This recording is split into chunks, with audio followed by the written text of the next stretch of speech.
Sometime around 1975, my parents took me to the Pacific Science Center in Seattle. I was, about 10 or 11. In the gift shop, I was bought one of a number of books of mazes that were on a rack.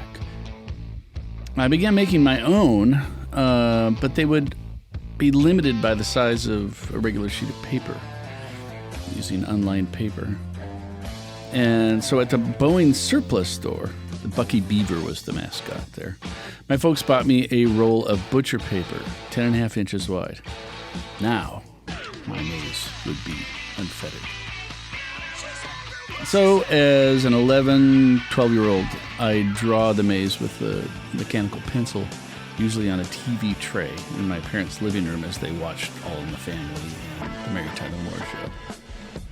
I soon named it the Astro Maze, as I was a junior member of the Tacoma Astronomical Society. My dad was the president. Soon I began adding words, band names, my brother's favorites, as I was too young, really. I like the Beatles, and other assorted stuff. My favorite part of the maze actually precedes this, when the passages were tight and uniform and non-representation. Classicism. On it went. Battle of Britain, Titanic, Star Wars. Star Wars at 101 feet. Not the length of the Star Wars panel, that's the length of the maze when I got there. It was the apex of representational drawing. After that, it seems I reached puberty and lost interest. It appears I did a little more, about 20 feet when I was 16 or so, and then a tiny amount when I was 23. And just this morning, on the 29th of July, 2020, I did another foot, just 'cause.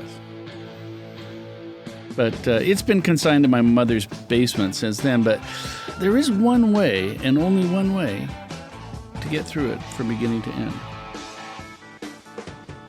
I might fiddle more. But, my fiddling tends to be with music in my studio now. Maybe in my old age. Maybe tomorrow. Who knows?